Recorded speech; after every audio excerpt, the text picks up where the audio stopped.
Hello, everybody, and welcome back to the It's Pizza Time podcast. I am your host, iNDiGO. Today, I am joined by my co-host, Victor. Hello. And our very special guest, Viperactive. Right, Viper make you drop a motherfucking shit.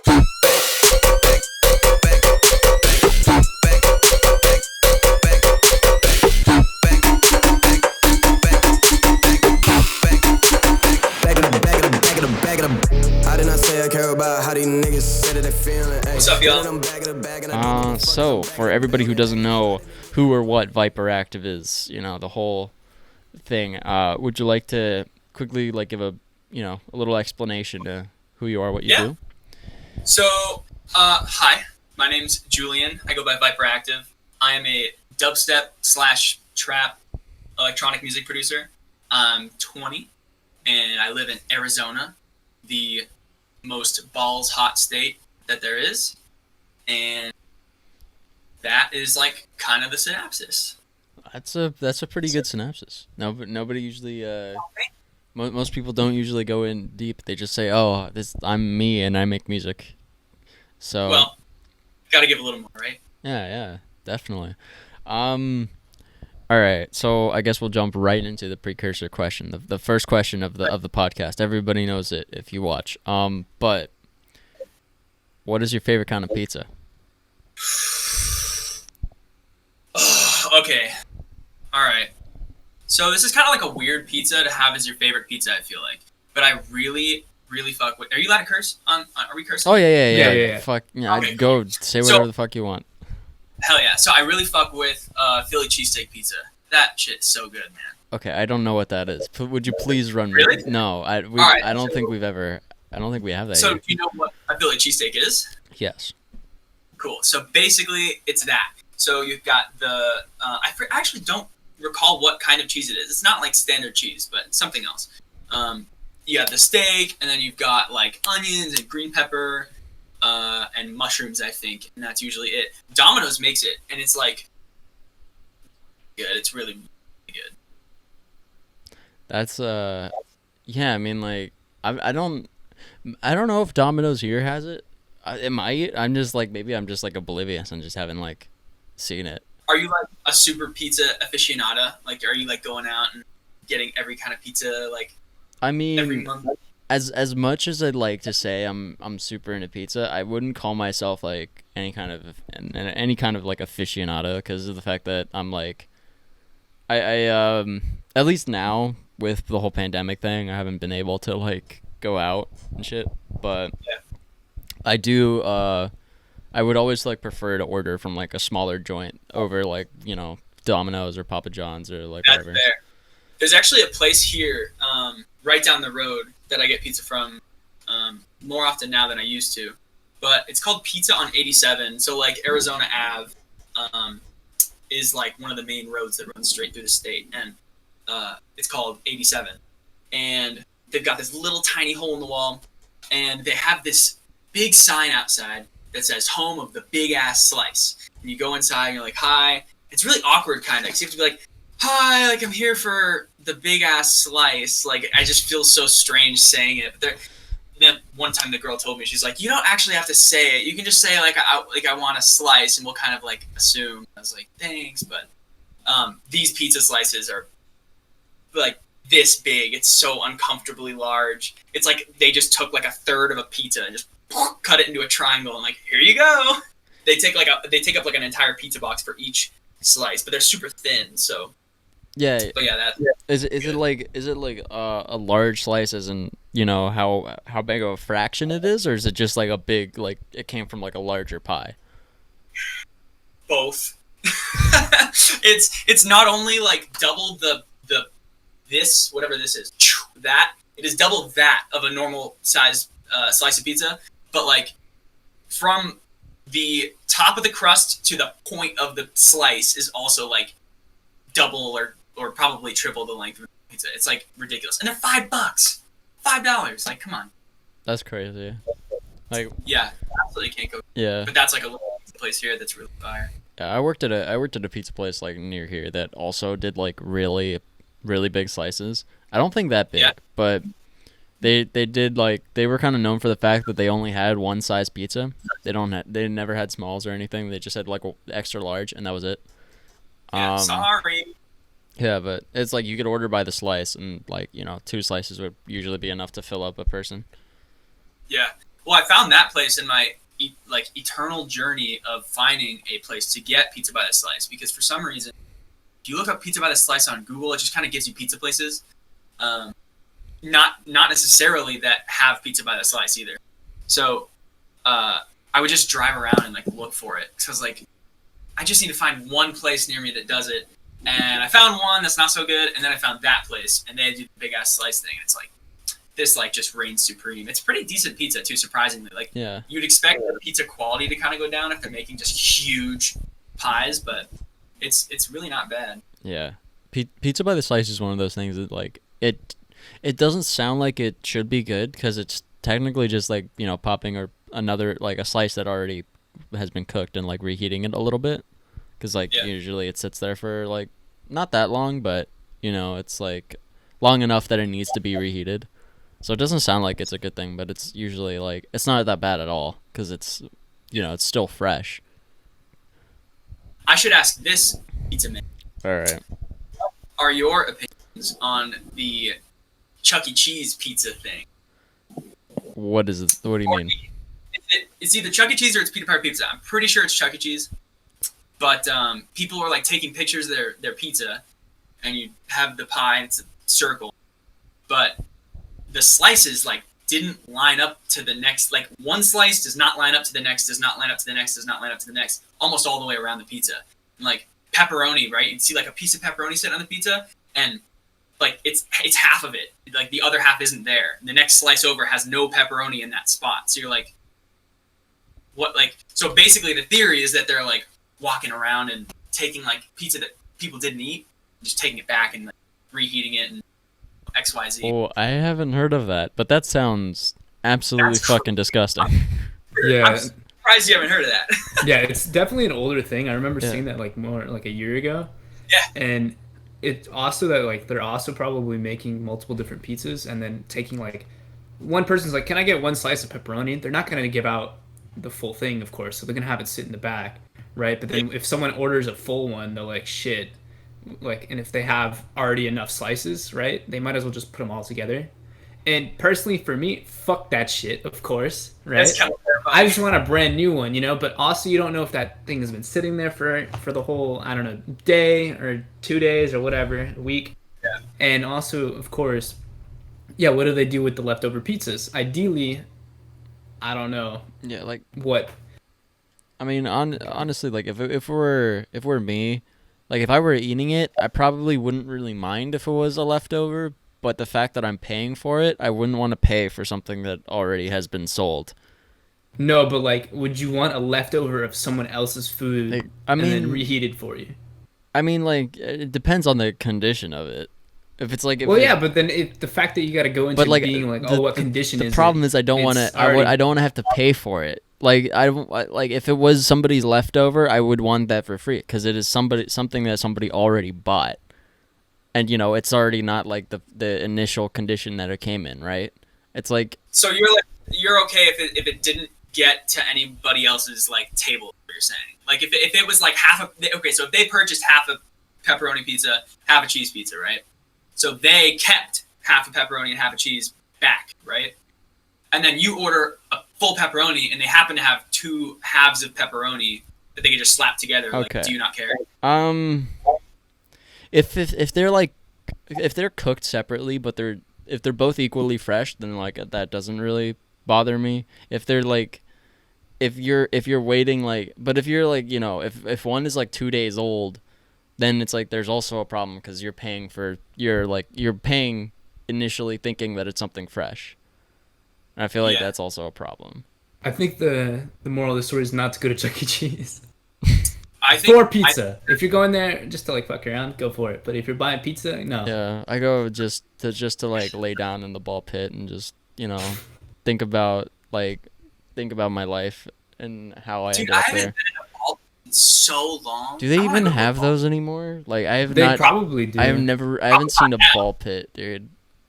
Well, I don't know about Chuck E. Cheese because I haven't been in Chuck E. Cheese forever, but I know there's like adult themed places like that. Well, I mean, not Dave and Buster's, but they got like trampoline areas. I don't know.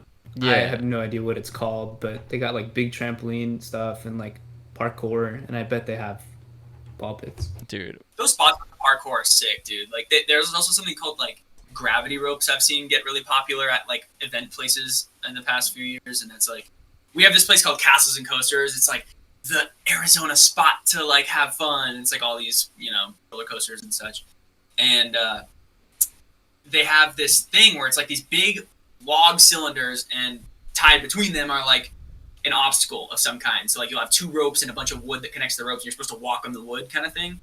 And you just put on a harness and you go up onto this thing, and you're like basically trying to balance as if you're balancing in midair, which you are, but you have a harness on. So like if you fell, you'd be fine. Yeah. Those things are super cool too. There's like a bunch of that kind of adult like fun stuff that kills it. Yeah, I mean, wait. So is it like so is it really just an amusement park, or is it like what? Yeah, well, so that's Castles and Coasters, which is kind of like for everybody, but they got it way later than this place called Main Event got it. Main Event is like one of those specifically adult themed places that's like come in and like there's pool and a bar and stuff, and then there's laser tag, but they had the gravity ropes. They have it like indoors. And that's where I first found it. But then like Castles and Coasters ended up getting it. They probably just like jacked it. But Yeah, I mean, oh shit, I had an idea and then I lost it. Like that's gotta happen at least once per episode where I have a train of thought and I lose it. it happened. I Yeah, was gonna say that like for me, I want to try the indoor climbing. Those look fun as fuck. You know the Like ones that wall. yeah, the wall climbing. Yeah, those look really cool. Those are cool. They kind of terrify me. Like looking down and just seeing like 30 feet. I don't know if you guys are like have any kind of fear of heights, but like oh Absolutely. yeah. I so. Go ahead. No, I was gonna say like I have like a fear of heights, but it's always like weird. It's only if I don't have anything to support me. So like I could stand at the top of the like at the top of like the Empire State Building, no problem, because there's a railing. As long as the railing's there, I'm fine.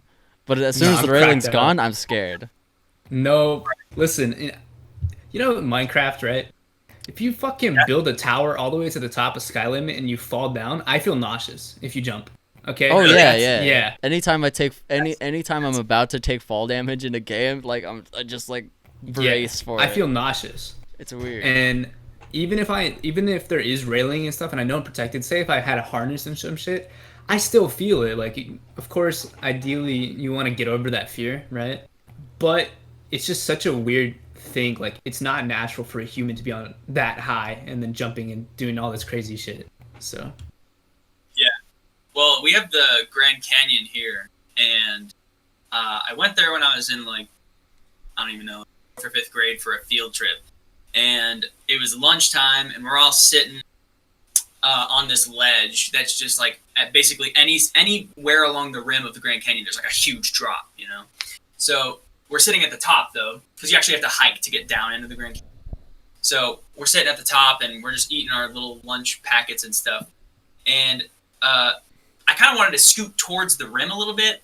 So I started going towards, and I got yelled at by my teacher because I didn't think about it at the time, but you'll have these like big rock overhangs, and here you sit, and here's your cliff, right? And here's the bottom of the cliff. But it can go like this, where you're just sitting on this thin piece of like rock. right, And you nothing don't under is nothing. Yeah. The Grand Canyon's a freaky, freaky place to me. Like they have this one spot where it's this glass, like a glass bridge, but it kind of just extends out. It Like just an overhang. Yeah. And you Yeah, can just man. look straight down. Yeah.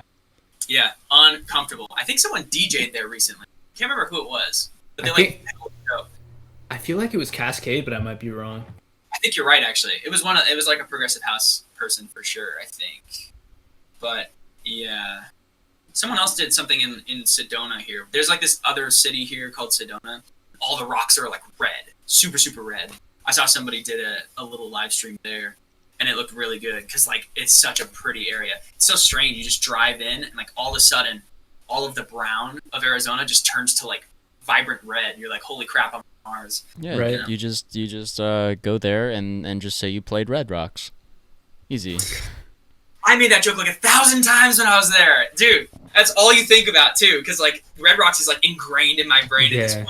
Like I've watched Skrillex's set at Red Rocks in 2014 like a million times, and yeah, literally driving into Sedona, it's like, wow, we're here, but like not really. Right. And it's like I feel like every producer's dream is to play at Red Rocks at least once. Seriously, even if it's like opening, that'd be such a fun venue. It's so Yeah. interesting because it's like, you know, I think Red Rocks is probably one of the most recognizable venues in all of like electronic music. Like it's very well known, like as well. It's like I don't think I definitely can. special. Yeah, I don't think I can name any other like venue that is just at that level. The 1720. Fuck off, Victor. What's that? There's this So there's this venue here in LA that Victor doesn't like. I think it's all right. Victor doesn't like it. It's Okay. it's like a small like little club setting, like kind of like a warehouse venue, but it's in like a part of downtown LA that is like not a good neighborhood. It's like literally That's an surrounded by it. It's like surrounded by homeless camps right next to the overpass. It's like if you Nice. and it's like I have like taken the bus there and I've had to like walk like a few blocks, and it's like you feel like you're gonna get stabbed on the way there. It's like it's not Listen, great. the bus is free, okay? And the bus that you take there, so I mean, from where we are, we take like 4 different buses just to get there. But once you get to downtown, the bus turns to the Compton bus, and it's free, okay? So if your bus is free, you know that some shit sus Yeah. down there. And like it's literally right next to Skid Row, if you ever have heard of that. I'm familiar, yeah. And so one time we went there for Dylan Francis's show because he threw a free show because Arizona sponsored it, and we were out there for 2 hours just waiting, and people are just doing mad drugs in front of us, and like literally the whole area smells like piss and shit because of course you have homeless people everywhere, just peeing and shitting everywhere. So it's like you're just standing there for 2 hours in this line just trying to get in, and then by the time we did get in, it was so crowded, it was ridiculous, but it was I still mean, good. Victor also has like Victor just doesn't like the venue period. So I feel like he Well, just is a lot. I you think gotta go- I think it's pretty. It's a nice venue. The but it's inside like is yeah. decent. The inside is decent, but having to go all the way over there just for the show kind of sucks. And of course, it's literally like right smack dab in the middle of like the worst part of downtown. Yeah. I don't know. I feel like, okay, so talk about insides of venues. I feel like being a, like, someone who studies music all the time, right? Someone who's trying to make it and get better at it. It's like half ruined my ability to go into a venue and not just like try and listen out for like, okay, how's this venue sound? Like, how are the subs placed kind of thing? Like, What are how's the everything acoustics of the room? yes. And here we have this nightclub called Aura Nightclub that like, it's just like, it's one of the clubs that all the headliners in dubstep, at least, they go through there usually to play their shows. It's right in the middle of college town, so like they pack that place, and I could just never get over the system. I like couldn't. I just like it kills me, and like I feel like as an artist who's playing, I wouldn't be paying as much attention because you're not out there, you know. But as a listener, like it has just ruined my ability to go and like yeah, because I'm just like this doesn't sound like it's supposed to because I know what this song sounds like in headphones. And it sounds terrible now because of your crappy system, and your house has the speaker or the master like turned up, and they're clipping it because they want everyone to just feel it, and like they don't get that just turning it down would make it sound even better, but they're just not. Ugh, gets on my nerves. Yeah, it's like it doesn't have to be. Honestly, it's like a good sound system like really makes like the show. That's like when fucking you're at a festival and one of the artists like accidentally blows out the speakers. You just kind of like the fucking energy level just kind of drops a bit when like a speaker blows out. Yeah, there was a where is that? I think it was Escape Psycho Circus. I think that's like run by Insomniac. Yeah, and that's around. That's like fucking 50 or some 100, no, something miles east of us. So not that far. Have you been there? No. I didn't go to Escape, but they had it at the same like center that they had. I went to Countdown, which was a New Year's Eve festival. Nice. So that was the same area. So Escape Psycho Circus, and obviously for those who don't know, it's just that they're Insomniac's like Halloween thing that they hold at this big event center, and they had like their 4 massive tents kind of thing. I'd never been to an Insomniac show, and I went. I was like floored because the shows here, like it's a smaller market here. So in California, like bigger companies, they have better shows and better production and everything. Absolutely blew my mind. But when it was like the end of the night, I think it was Buygore was gonna play, and then Excision was gonna play, and this is actually, dude, it's like, to me, it's super badass. So, and it's weird because, like, I'm just here complaining about, distorted sound and this and this and that.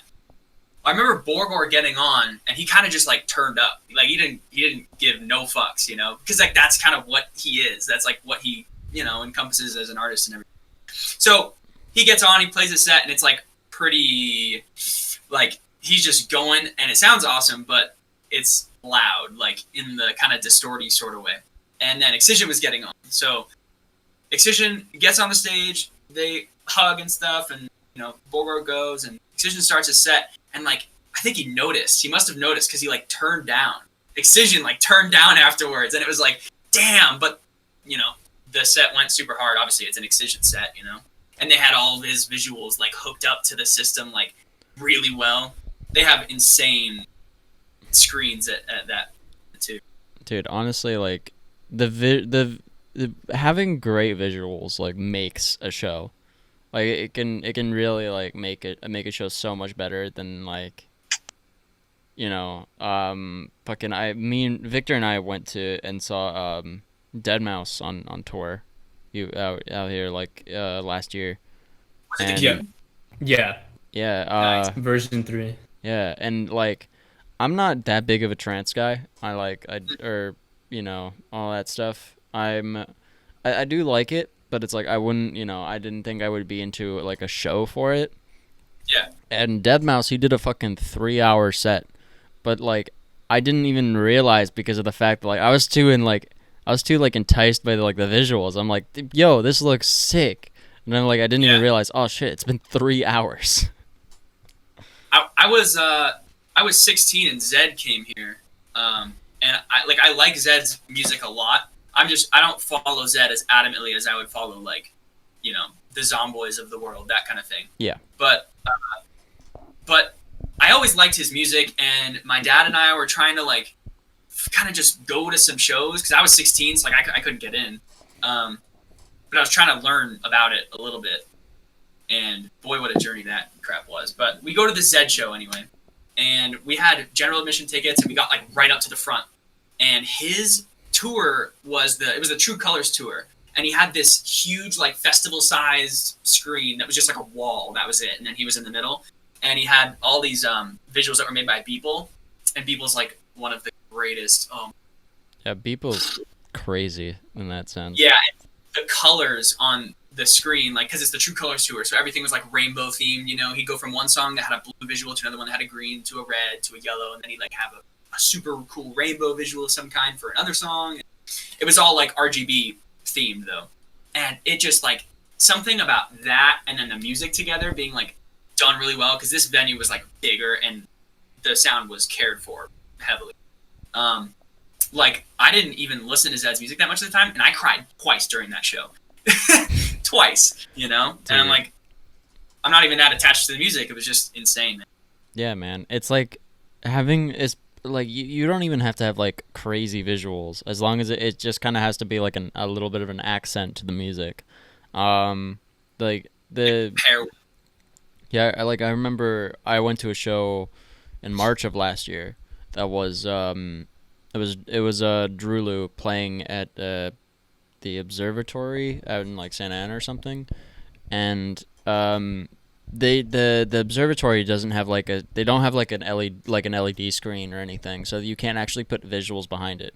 But Drulu has like this kind of this cube structure that they have on stage, that is basically a bunch of like lights in a cube formation, and they like but the pretty much all it was like flashing in time with the music and like changing colors and stuff like that, but just this little cube thing, and it still like made the show so much better, even though it was so minimal, but it just did it better. Yeah, I was told by a buddy of mine who is a fan of some artists that I can't remember who it is, but like I don't really follow that much, so that's why I can't remember, obviously.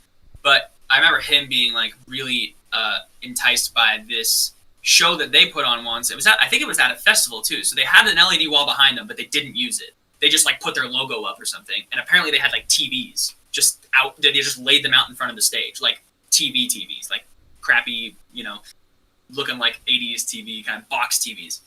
And they ran their visuals on those, but apparently it was like awesome. And it's like, if it goes with the music and complements it in that way, it doesn't have to be like the craziest thing. If it like rides with it, then it rides with it.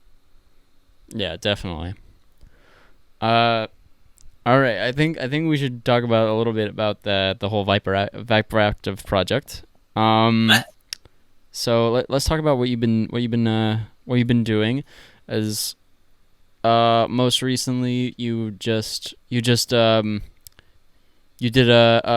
EP on Buygore, and you did that Crash and Burn remix. Would you want to give a little insight to either of those, how those came to light? Yeah. So so the Crash and Burn remix, I've known Crash and Burn forever, and I actually went into my project files the other day and I was scrolling through because I feel like I remembered messing with the acapella a long time ago, because the stems have been out for a minute, I think. At least the acapella. Yeah, but like I know, like with Gang Shit, it was also like the acapella was out before the actual. Same with Miss You too, I think, Fox Stevenson. But so I knew that it was a thing. I felt like I'd played with this before, and I opened up my old project files, and there was literally like the acapella was in this project, and then it had these chords written out, and they were terrible. Like they just didn't work, and it was probably like 7 or 8 months ago that I made it. But I completely forgot about that before I found out about the competition thing, and I wasn't gonna do one originally because I was like, I just feel like dealing. Okay, so it's branded as the biggest remix comp of all time, and like that is quite a monstrous like entity to try to involve yourself in some kind of way. You know what I mean? Yeah. Like, okay, so the biggest remix competition of all time, and I'm gonna try and win it. Like, what, So I didn't even want to involve myself, and I was like, I don't want to go through I downloaded the stems and I was looking through them. I was like, I don't even want to involve myself in the process of trying to find out which song I wanted to do, because like in their Q&A, or not Q&A, but in their frequently asked questions on stems files, it said, oh, well, maybe it wouldn't be a bad idea if you picked a song that was by a smaller artist so that you had a bigger chance of winning, because the most remixes are going to be the ones that have the most notoriety, Yeah. So don't remix Pray for Rhythm by Virtual Riot. Remix, like there was Crust and Jelly. Yeah, exactly. Yeah, one of those. And I was like, okay, so I have to weigh the options between that side of it, and then also like, am I going to be able to make a good thing out of it? Because I don't want to put out anything I don't like. So I wasn't going to do one, and then I started seeing my friends do some. Like Jikwe did a Wampum remix that like made me pee my pants, and High Zombie did a remix of the Mode Step song that was really good. I met him after he did this remix, but Bainbridge did a remix of the 12th Planet song. That one ended up winning, which was like so good. Evade did one of the 12th Planet song, also that was really good. There's a bunch of them that just started popping up everywhere, and I was like I really want to do one now, So I just found one that I didn't see anybody else do, and I just decided to not even think about it. I was like, I don't know, if there's a million remixes of this song and it gets like completely washed away in just being drowned out by others, then fine. If I get lucky, and I work hard enough at it, I guess, then maybe it'll get some attention. So it was like a week before their deadline when I decided to do it. And then I think I kind of procrastinated for like 3 days, and then when it was like 4 days left till the deadline, I was like, I should probably just like really get into this. So I think I just spent I didn't sleep very much, and I just went into it, because that's like for some reason, for me, getting in the zone is like really important if I'm gonna make anything that's good, you know. Yeah. And it just takes a long time to just get in that. So, and there's a lot to how that goes, but that's how it was for the remix though. I was like, I'm excited about it enough to just do it. And I think like I was like ready. I was inspired by it, so it came out really quick. And then like I used some drums from a Skrillex edit thing that I did a couple of months back. That were like these big war drums. And I was like, that'd be cool in there. So I put those in there. So like I saved a lot of time in those ways, but it was kind of that. And then I've been trying to like get my mixes cleaner, and I felt like I've been better with that lately. So I was like, it just kind of all lined up, and it, you know, I thought it turned out really well. And we ended up getting runners up. So I thought that was sick. Yeah, I mean, you were talking about like having to pick one that like was, you know, or like thinking about picking one that was like, you know, lesser known and stuff like that, and it was like weird. Like I'm pretty sure the one that got remixed the most, like, and they were like, one, it's like it's for one, I want to say like congrats on second place. Like that's crazy considering that like, huh? I said thanks. I appreciate that. Yeah, I wanted to say that because like there were like 13,000 people downloaded the stems. I think there were like 8,000 something remixes submitted or 5,000 submitted, something like that. That's wild. And I know that like the one that was remixed the most, like oddly enough, was Eliminate's track, even though it was the one that wasn't, because it was the one that like really wasn't dubstep, which I found was really interesting. You know, it was like, Eliminate is like such a particular case. He's such a particular case, in my opinion, I guess. I remember the first time I ever heard about Eliminate, like most, or like a lot of people, was the Snakebite VIP, because it was just so massive. I don't know if you're familiar, but it's one of his like really popular older songs. And he did that, and he did like a bunch of Play Me Record stuff. And now his music is just, it's like not only better than it used to be, but something about his music is so freaking unique, you know? I think something about him getting involved in Disciple just like was perfect, because right around that time he just got insane. Oh yeah, right. It's so weird. Like nobody I like has ever. I can't think of a single person that like even has anything like similar to what he does, because it's very like, you know, it's like he jokes about like, you know, the whale noises and all that, but it's like that is kind of what it is, and it works. But it's also like it's simple but also like intricate in a way, which is like really, you know.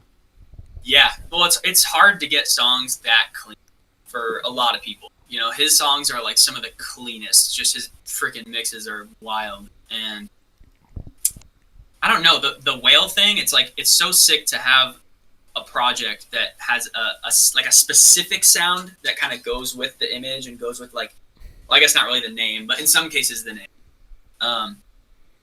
There's something like really cool about that, and being able to do that successfully and then have a clean song and be able to push it right and like all that, like, yes, you know. Not only that, he also has that like Twitch personality about him too. Like he's on there all the time, and he's like playing around with his fans and stuff, and like actually engaging with the audience. He's just a really like, he's just a colorful character. Like period. He's just, you know, fucking, if you like talking with him, like he's I've had the opportunity to talk with him a couple times, and he's the same way in like, you know, in private than that he is like on camera and everything. He's just a wacky dude. What a virtue. Like, it's weird because part of it is like, I think that for some artists, right, you'll find them and they'll be different publicly than they are privately, and it's like sometimes it's annoying, and then sometimes for others it's like almost a, not necessarily like an anxiety thing, but kind of, you know what I mean? It's like it's hard to completely be yourself in front of XYZ, in front of people or in front of an audience of any kind, which is kind of ironic because here you are trying to build an audience and get, you know, be a big dubstep producer or whatever, you know, your goal and what you look at success being. It's kind of crazy though. Really is. It's weird stuff like that. I haven't like seen anybody in particular have like I guess that big of like a dual personality. I guess Yeah. in terms of just like if you meet them in person, they're completely different. I feel like of course you have some aspects of maybe being more overconfident and stuff on Instagram, I guess, or Yeah. just like on media in general. I feel But like I feel like go ahead, go ahead. I was gonna say I feel like that like the dual personality thing is like like you know showing different sides of yourself is like a lot more prevalent in other genres, not so much electronic. Like I haven't you know electronic people are very like face value and like I don't know people are seem to act more like hey I'm gonna do this like if you don't like it fuck I don't care. Right. And And it just also could be like, I guess, an outlet of like different feelings, I guess, because in person maybe you can't act a certain way, but I guess through your EDM personality you can act a way that you would want to, I guess. I don't know. True. There's also, this is kind of the same conversation as the YouTube star conversation, I feel, you know, because the YouTube star thing is there's a lot of looking into your camera and just yelling and acting like you're the most insane, excited person of all time because like that drives engagement for a lot of like vloggers. You know what I mean? And it almost must suck because I couldn't like, you know, this morning I woke up and like I wasn't in that great of a mood. I feel. You know, I took my time and I was like, all right, well, you know, I'm gonna get on here and hang out with you guys later on today. So like I'm not gonna end up allowing myself to just be, you know, crap. So I'm gonna try and like improve it. So I sat and I, you know, did what I needed to do to like get in a better mood, and here I am, right? But to wake up in the morning, get your phone out, like, yo, what's up, guys? This is, you know, Viperactive here. Like that must suck, man. Especially if you're like just not having a day. yeah I mean You know? like I feel like if you are able to do that like no issues you're in the right line of work, but also like I don't think I would want to talk to somebody like that. Yeah. 'Cause Yeah. I don't know like I personally if I ever browse YouTube I'm always looking I always like the people that are clearly like that are like are very Down much to earth. genuine or like at least a personality that is completely different to the stereotypical YouTube personality. If you've ever seen like fucking I started watching this guy recently. If you ever heard of what's his name? Davey 504 or something like that. He's a bassist. He's like Okay. Oh yes. he's like the super monotone, just like no emotion, whatever. When and it's fucking hilarious, and I'm like, I like this. It's like clearly he's not like this in real life, but it's like, hey, it's entertaining that way. It's Yeah, like, it's definitely more entertaining when people are like just normal. You know, when and this is like a genre I've seen get really popular on YouTube too recently. Is not recently, but in the past few years, I suppose. Is the and I shouldn't say commentary, but like the video essay kind of content where like people are like taking a you know like a movie or something and going through like the specifics of like why the cinematography is great and just like talking about it. Some Check like this out. Santano type shit. like cinema wins or stuff like that. Oh, okay. I, Well, and yeah. yeah, I love stuff like that, especially like I love analysis videos. I've been delving like a lot of the content I've watched recently has been like longer videos, hasn't been like, you know, short little things. Some like commentary stuff. This guy like I've been recently watching this guy Amp Lemon, who like one of my and Victor's mutual friends turned me on to, because fucking he does like these like deep rooted analyses into like weird things. Like I think one of them was like he delves into like some scandals, and he also has like this series called like There Will Never Ever Be, something like that, where it's like he'll talk about it's like one of the examples was like there will never ever be another driver like Dale Earnhardt or something like that for NASCAR. And then like I have no idea what the fuck the topic is or who this person is, but like I'll watch it and I'll be like, huh, now I learned something. Yeah. Because I've never heard about NASCAR. Well, I mean, of course you hear about NASCAR, but I've never watched it, right? Because it just seems kind of boring to me. I'd rather watch F1 or something else. But I did watch a video similar to that. It might have been actually that video. I don't know. But after listening to that shit, I'm like, damn, this is actually really kind of interesting. Like, I had never really been into racing either. And then my buddy, his name's Mikkel. He goes by Static. He's like really into racing. That's like one of the main things he does as a hobby. And God, is it such a thing? Anything like that, right? Music, the world of racing, and like there's so much to it. You know, it's amazing to see like. Not only is it like car culture, but it's also race culture is like a smaller niche of car culture kind of thing. And he's like explaining to me all this, well, car culture is kind of like elitist at times, but race culture is usually pretty cool. And I'm like, I have a guy that lives right next to me and he's a racer. And what Mikkel was saying was like, oh, dude, racers, like they're an awesome breed of people. They're really nice. And I'm like, yeah, like the guy that lives right there, he'll see me like doing something to my car and be like, dude, like let me know if you need any not parts, but tools. Like, oh, if you have a weird, screw size you need a screwdriver for, like I got you. That is wicked cool, because I wouldn't, if I had a bunch of tools in my garage, like I'm not saying that I'd necessarily always be thinking about, hey, let me lend you some. What if racers are like the electronic scene of like the whole music scene being car culture?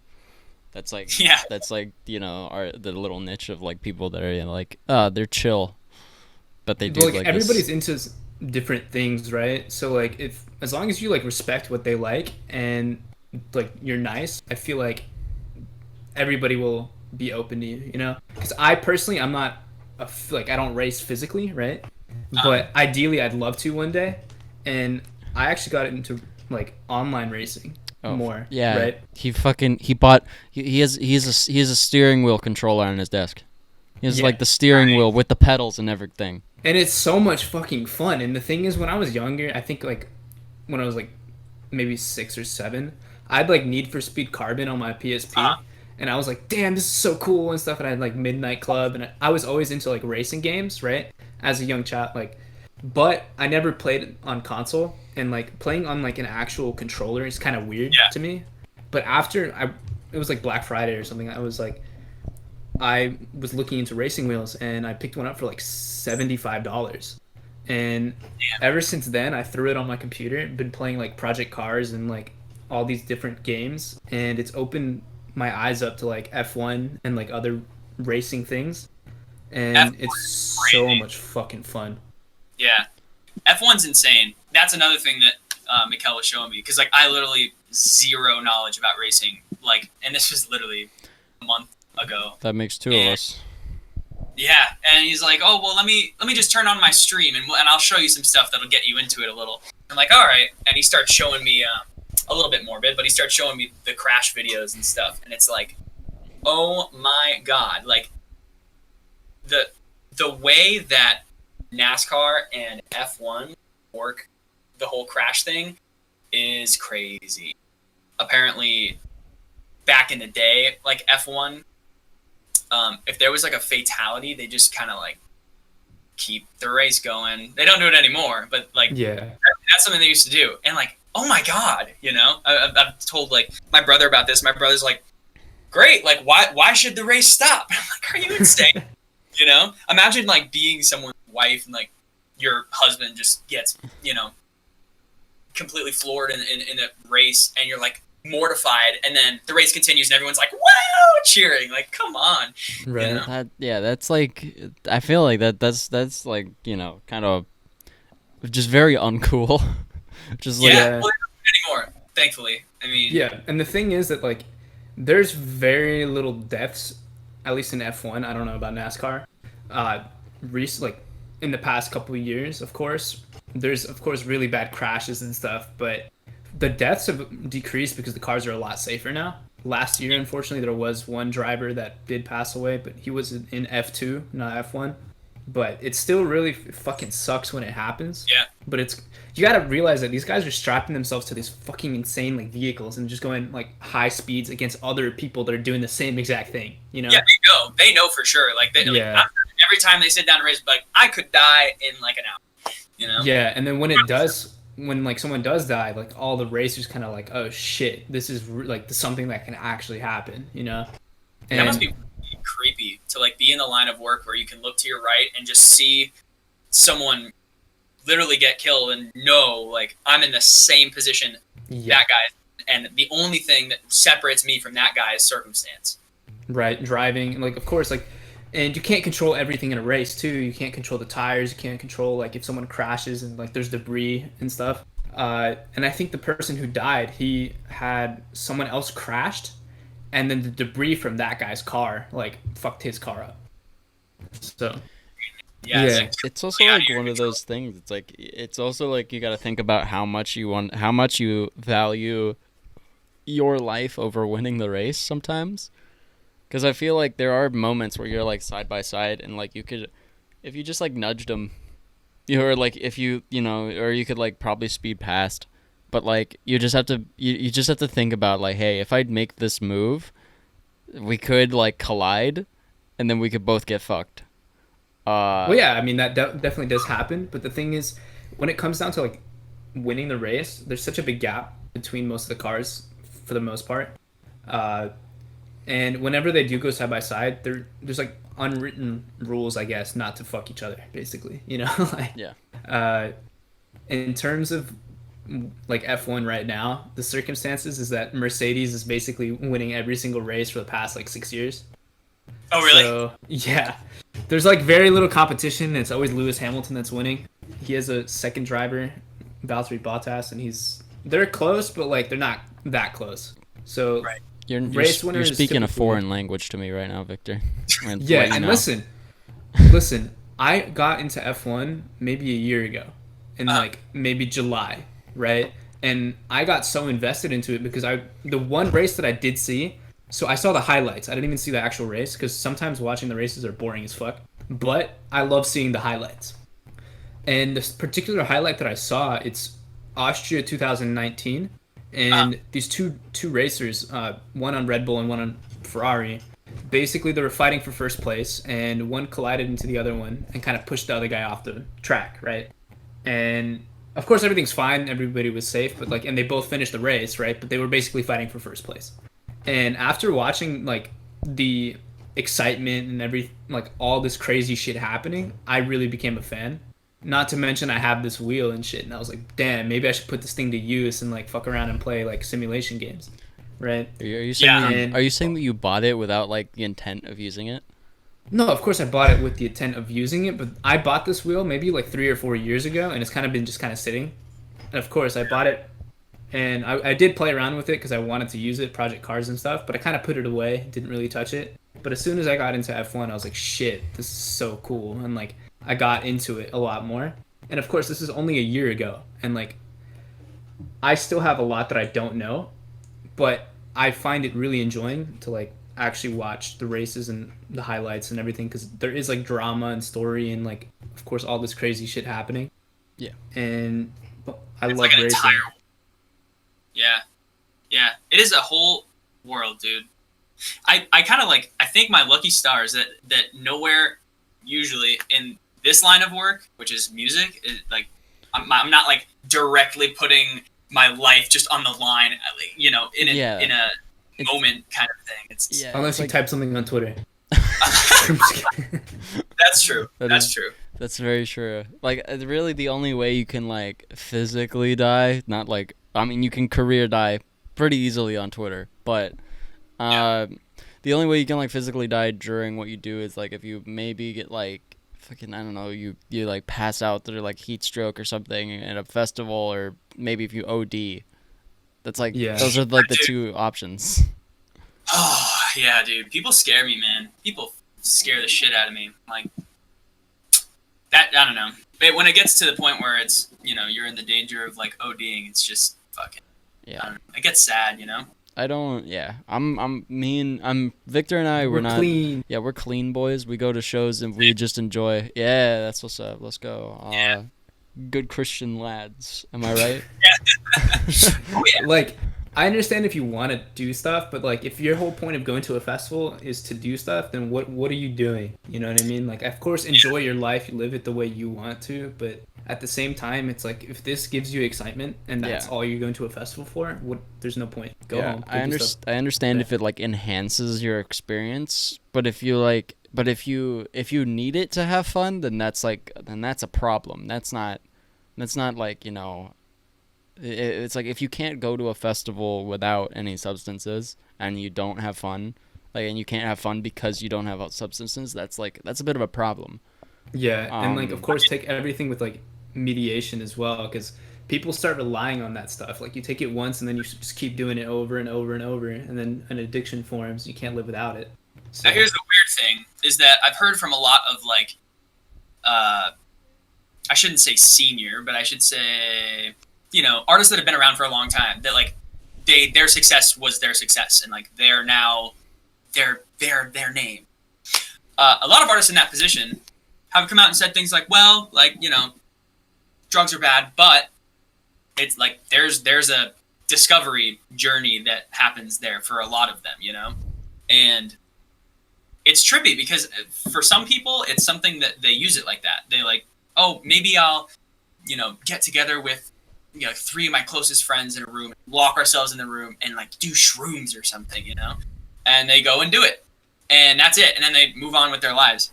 But for some people, they just get really into it just on a consistent kind of basis, And I think that for a lot of those artists that are saying these things, like, oh, I learned a lot about myself through experimenting with da da da da da da da. They oftentimes are those who have like done it a lot and then realized that they needed to chill, because especially, I shouldn't even say especially, but there's a lot of drug use in music, even by musicians a lot of the time. And it's just because, for some of them, I think it keeps them going, but some of them, like, it also helps their creative process. It's really weird. There's like such a trade-off because it's risky for sure. Like you're risking a lot sitting there and subjecting your brain to like tripping the fuck out, right. But if it works out positively, it's and then it's like, well, if it works out positively, then you remember it as being a positive thing and you're more susceptible to doing it again. So like that could become a problem. There's so much to it. That's why that's like for me. It's really weird. It's a really weird area because it's like, I know, like, obviously it's like I like fucking live in the scene, so like obviously I know people that do it, and it's like obviously I don't think like you can have fun with that, like you can have fun with it, and it's like sometimes it just sometimes it's just a better time if you do, but it's like I personally just like I don't want to like see if my thought is like if I don't try it and I don't have more fun with it, then I'm like I'm not gonna need to, like, or at least I won't have to, I guess. If I don't have the experience, I'm not gonna crave the experience, if that makes sense. I guess. I mean, see, I've always worried. I'm like, so I have, and I'm just gonna be completely like open. I'm usually like kind of an open book. So I've been offered coke a bunch of times, right? Oh, as of we, because that that they do that here. It's a normal thing for sure. Hey, bro, you rolling? Yeah. Hey, we got some coke. And like, do you want some? And like looking at it, like, and I never have. And I think the reason is because like same reason. It's like if I try it and I like it, and I'm like, oh my god, I could finish a song in like 2 hours on this shit or something like that. Like, dude, I'm gonna love it. I just know I'm gonna love it. And I'm like, I'm not gonna fucking. And it's like notoriously expensive too. All drugs are mad money, and you don't want to invest your money into something that low-key deteriorates you, I guess. And I hate it when people, I guess, take it and use it as their personality, right? I've seen like a lot of people that smoke weed. Literally, that's their only personality. That's not a person. Smoking weed's not a personality. No, but that's what they make it. It's like, hey, bro, that's all I do is smoke weed, man. Like, you go on their Instagram, it's all smoking weed, bud, and stuff. And like, it's like cool, enjoy, but like, what the fuck, man? Like do you have anything else going on? Like, yeah. I mean, maybe if you have like a weed farm or something, and like that's different. No, that's different. If you're marketing and you're like working and this is your company and shit, or if you're working like actually at a weed shop, that's one thing. But I'm saying like people that don't and then like only consume and all they do is post shit. Like they just post like the new pods they got, or like they just post themselves like blowing exactly. They like at like what's it, the exhaling the smoke and then breathing it back in real fast, whatever that is. Yes. Bro, it's my 7th time dabbing today. Okay. I'm like, cool. That, or like taking a picture of like their weed, just putting it on Snapchat with like here it is, like here's music and then my weed, just like you're just pointing the camera at it, moving angle around. Yeah, it's like it's not a model. It's a plant. Yeah. It's not a model, it's a plant. That's right. I even get like Snapchat streaks of people doing it, and I'm just like, what possessed you to be like, you know what? Bro, I'm gonna do this. Fucking message me back when you go to the beach or something. I don't know. Hey, bro, listen, just go take a picture of the sun real quick, or just like send me a black screen. Like, I don't want to see this shit. Like, yeah, it definitely is some people's like same. Oh man, people like they got like weed on all their clothes. No, I've seen people with tats and stuff. I'm like, okay, that's one. It's cool if you like, whatever. But I've seen people with just like one massive weed tattoo on their back. I'm like, what the fuck are you doing? Is it that important? Hey, for some people, it is, I guess. And fair enough. Like I know that there's benefits for a lot of people that are in some places that like it just it fucking helps a lot of people. But yeah, some people are annoying with it. I think there's only a couple people that like weed can be their personality, particularly like Blunts and Blondes. That's like his brand. Like Snoop Dogg, so like that. Yeah, Snoop Dogg, Subtronics. That's like their brand. Is like but I think doing something with it. Yeah, and they're posting other shit than just that. They have music. They have other stuff. Like they have things that are going for them. But I'm literally talking about the people that like wake up and they're like, bro, should I dab at like 7 a.m? Like, go for it if you want. But then like, yeah. Dude, I don't know. Yeah, it's like I don't get it. It's like especially if you're like if you're like a work like I don't the people who like even smoke weed while they're at work or at school or stuff like that. I'm like, why? Just like wait. You just have to wait a little bit. And then you can go home and do it in the privacy of your home. You don't have to like worry about getting fired or expelled or whatever. Yeah. At that point, right? I think that it's kind of safe to say that if you can't go without it, then it becomes like the definition of an addiction at that point. Yeah. Yeah. It sucks. Like getting addicted to stuff is a rabbit hole that you can fall down. Everything's kind of risk and reward. Like you have to weigh it constantly. I guess that's kind of life, right? Like every problem that you end up having to face, it's like, well, what's the risk and what's the reward of me taking action in some way? Yep. Definitely. And I don't know. I guess like music's taught me a lot about that, I suppose, because like I don't know. I used to be not the most social guy, and this is a social industry completely. Like your friend circle matters in this industry, which is crazy. And right.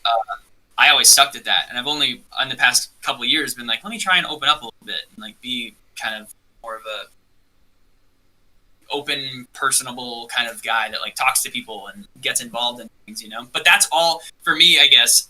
And the point that I'm making is that risk and reward, like, okay, so if I reach out to this person to just try to like talk to them because I'm like interested in making a friend because their music's awesome or something, I'm risking looking like an idiot. You know what I mean? You're risking looking like an idiot or like freaking them out, and then like, but you could potentially, make a friend.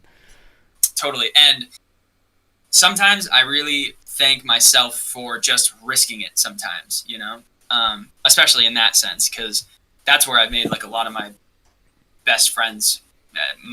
The friends that I talk to now, I've made in the last like few years, and it's totally because of that. Yeah, that's definitely for us too, for sure.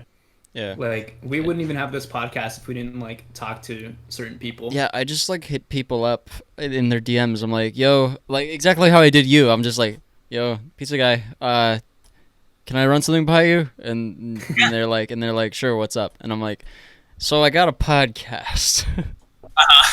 So like, well, in your case, like, so I wish I had it like you had it, because you get to message people and ask work first. Like you get to just be like, so I have a podcast and I want you to be on it. And that could be the first thing you say to someone, and they'll probably be receptive to you. But if I message someone and I say, collab question mark, I have this song, dude, and like, dude, you just got to work on like that. For some people it works, but like for some people they don't receive that well. Yeah.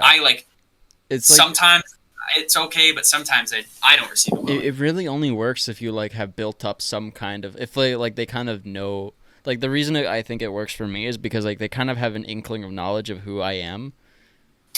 Just because I'm like, oh my. Like you've been around too. It's Yeah. not like you've been just asking people about podcasts all the time. And it's like I don't ask people just random people. I ask like people that actually consistently either reply or like comments or comment or stuff like that. It's like And that's the coolest part about the fact that music and content creation in general, I feel like is it can, if you do it full time and it's really like what you're trying to do, can run parallel to your personal development. Like you have to work on yourself to make better music, to get on. Sorry, I hit my mic. To get on bigger labels or whatever, right? How do you get involved in someone's circle of friends? How do they know about you already? Well, you've got on the same label they're on, or you've impressed a bunch of the people that they know, and like you're around their circles kind of thing. And like it just, I know who you are, and like, hey, what's up? I like your stuff or whatever. Yeah, and absolutely, like working on yourself is literally the best thing you can do. Like, and this goes for all facets of life, of course, right? No matter what you want to do in life, if you want to work towards that goal or like working towards it, right? So say that you're like antisocial and shit, but like there's probably reasons why, right? Like you probably feel I don't know, like for me, the word's insecurities, right? So say like I'm antisocial because I have an insecurity that makes me makes me think that other people will think a certain way of me, right? So I won't talk to them, right? But if I work at that insecurity over time, I'll be able to like, hey, what's up, and start like actually talking to people, right? Yeah. And for me, it's like always been that I've been like really skinny, and it's fucking sucks because my metabolism's ridiculous, right? I can eat like 7 pizzas and be skinny as fuck, right? So I literally have to overeat by like double my calories almost every day just to like gain weight. So Right. That sucks. plus working out, and then also I'm like running and shit all the time too. I'm very like active, and I'm trying to be like an actual athlete. But like the best thing I did was literally work on myself and like not think about other people. And of course people will start hitting you up, right? Because I've been doing hikes and stuff every Sunday, and I don't really post about it on my main social media, but I have like a secondary one, and people are hitting me up like, oh, I want to go on a hike with you and shit. And it's like, it's really weird to me because it's like, if you do stuff on your own, people will notice it and be like, hey, what's up? And Yes. of course, Yep. you Yeah, have I mean- like rappers and stuff and be like, yeah, people didn't like me, and then now I have money and stuff, so now they like me. It's like, Yeah. Yeah. And there can be like a dark side to it, but I also think that there's a reality to it that like it is something that is real, like so the dark side of it is that obviously it breeds like fakeness in some people, and like, oh, I have to impress you to make you talk to me so I can get a collab with you and get on a big label. right. Or it can be, like, okay, so like I never was super happy with my music until probably like 6 months ago, right? And a lot of the music that I enjoy the most for myself is not out yet. And that journey of like trying to work on all that music has been like for myself, totally. And when I go onto social media and I'm like, well, I want to like post something because you want to stay posting. So I'm like, well, what am I going to do? I don't have any song to promote. I don't have anything to do. So I'm just going to put up a clip of the new stuff that's not even signed anywhere yet. It's literally just something I made last night. And I'd never done that before until super recently. And I remember I always got like 20 likes on Facebook, and I posted this video of some ID, and it was just a Ableton thing.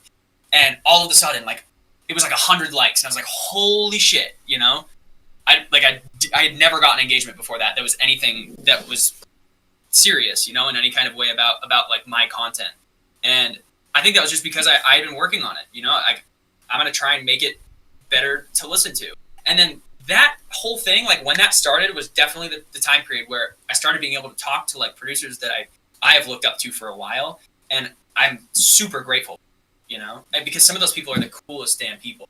And it all started with having to do it myself, like how am I going to make a better song? Because like I know people don't care if you make, stuff that I like. So Right. Yeah. there's a lot to it. The lesson is work on yourself, and then people will come to you. Yeah, Definitely. in a way, dude. All right. Well, On that note, I think we're reaching about the end of our episode time. Okay. So I guess are there any like final words that you want to give anybody listening? I don't know. Be a good person, you know?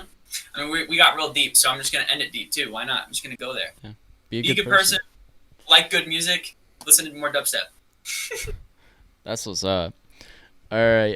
And then I guess why don't you go ahead and I guess plug everything you have? Like where can people find you? Yeah. So SoundCloud.com/Viperactive. That's where all my music's at. We just did a guest mix that came out yesterday for Dubstep FBI on Riot Control Radio. So you can go check that out. Recent release is the Codebreaker EP, and that's with Buygore. And then we got all kinds of new music coming soon. You can check on any of those socials. They've got those clips that I was talking about up with all these stuff. So yeah. All right. Well, everything for Viperactive will be down in the description of wherever you're listening to this, except for Spotify. We can't help you there. It doesn't work. Sorry. Sorry. Yeah. But SoundCloud, YouTube, and all that other stuff will be down in the description. And then everything for the podcast will be down there. Everything for myself and Victor will be down there. Join our Discord. Support us on Patreon if you want. Like, give us a production value. That'd be cool. Onion.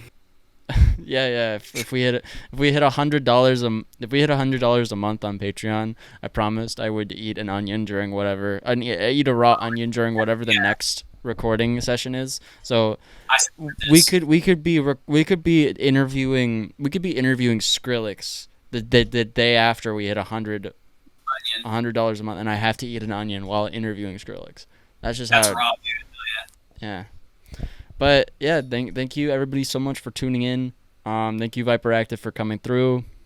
Hell yeah, dude. Thanks guys. It's been wicked fun. Yeah, and we'll see everybody in the next episode. It's pizza time.